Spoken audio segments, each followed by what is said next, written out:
ពិធីបន់ឡើងសាលានិងពុទ្ធាភិសេកវត្តអង្គក្តីស្រុកគងពិសីខេត្តកំពង់ស្ពឺខ្ញុំព្រះករណាព្រះធម្មបាឡោហែមអឿនជាព្រះចៅអធិការវត្តអង្គក្តីរួមទាំងព្រះសង្ឃលោកអាចារ្យគណៈកម្មការលោកគ្រូអ្នកគ្រូសិស្សានុសិស្សប្រជាពុទ្ធបរិស័ទចំណុះជើងវត្តអង្គក្តីទាំងមូលនិងពុទ្ធបរិស័ទមកពីគ្រប់ទិសទីបានមូលមតិគ្នាជាឯកច្ឆន្ទផ្ដួចផ្ដើមប្រារព្ធធ្វើពិធីបន់ឡើងសាលានិងពុទ្ធាភិសេកដែលពិធីបន់នេះប្រារព្ធធ្វើនៅវត្តអង្គក្តីឃុំព្រៃវិហារស្រុកគងពិសីខេត្តកំពង់ស្ពឺសូមគោរពនិមន្តនិងអញ្ជើញព្រះករុណាគ្រប់ព្រះអង្គសម្ដេចទ្រង់ឯកឧត្តមលោកជំទាវលោកអុកញ៉ាលោកស្រីអ្នកនាងកញ្ញា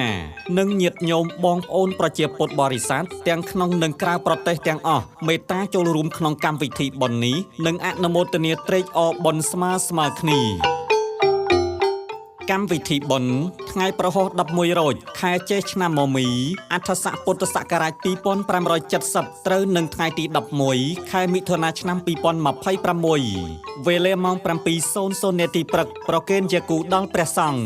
វេលាម៉ោង 10:30 នាទីព្រឹកប្រគេនចង្ហាន់ចំពោះព្រះសង្ឃ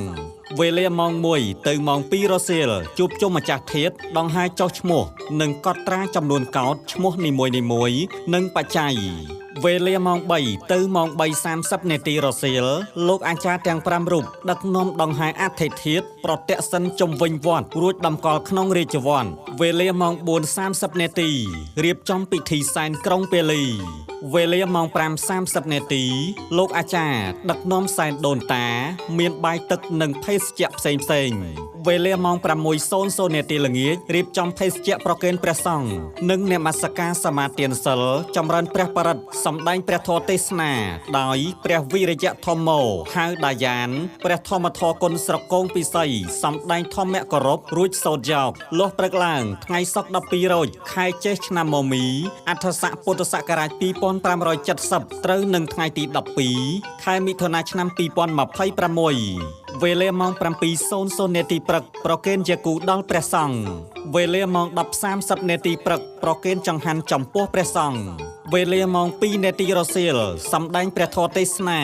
ដោយព្រះគ្រូសច្ចវរញាណខីណារិទ្ធព្រះវិន័យធរអនុគុណស្រុកគងពិសីទេសនាជាដកវេលាម៉ោង 4:00 នាទីរសៀលរៀបចំបាយទឹកនំចំណីសែនដូនតាវេលាម៉ោង 6:00 នាទីធ្វើកិច្ចនមស្ការសមាទានសិលចម្រើនព្រះបរិត្តពេលរាត្រីមានសិល្បៈល្ខោនបាសាក់នាយផ្លយខេត្តតាកែវសម្ដែងជូនទស្សនាទល់ភ្លឺលាស់ព្រឹកឡើងថ្ងៃសៅរ៍13រោចខែចេសឆ្នាំមមីអដ្ឋស័កពុទ្ធសករាជ2570ត្រូវនឹងថ្ងៃទី13ខែមិថុនាឆ្នាំ2026វេលាម៉ោង 7:00 នាទីព្រឹកប្រគេនជាគូដល់ព្រះសង្ឃវេលាម៉ោង 10:30 នាទីព្រឹកប្រគេនចង្ហាន់ចំពោះព្រះសង្ឃវេលាម៉ោង 4:00 នាទីរសៀលរៀបចំនំចំណីភេសជ្ជៈសែនដូនតា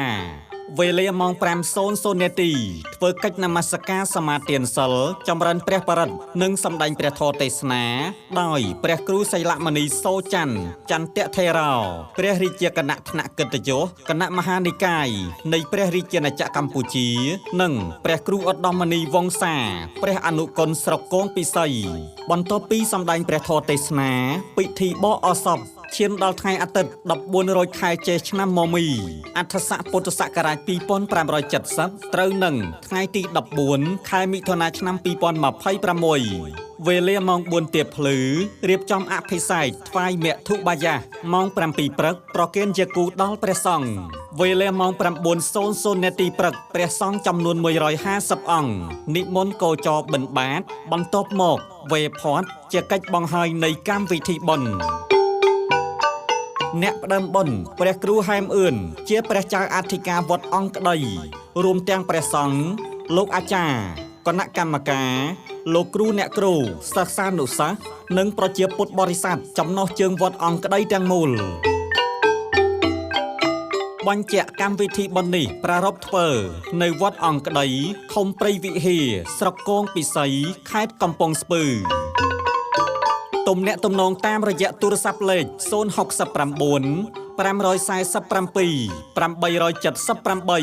878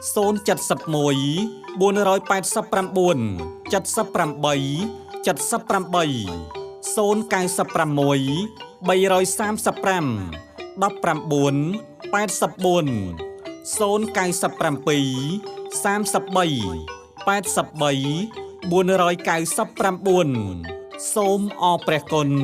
និងសូមអរគុណ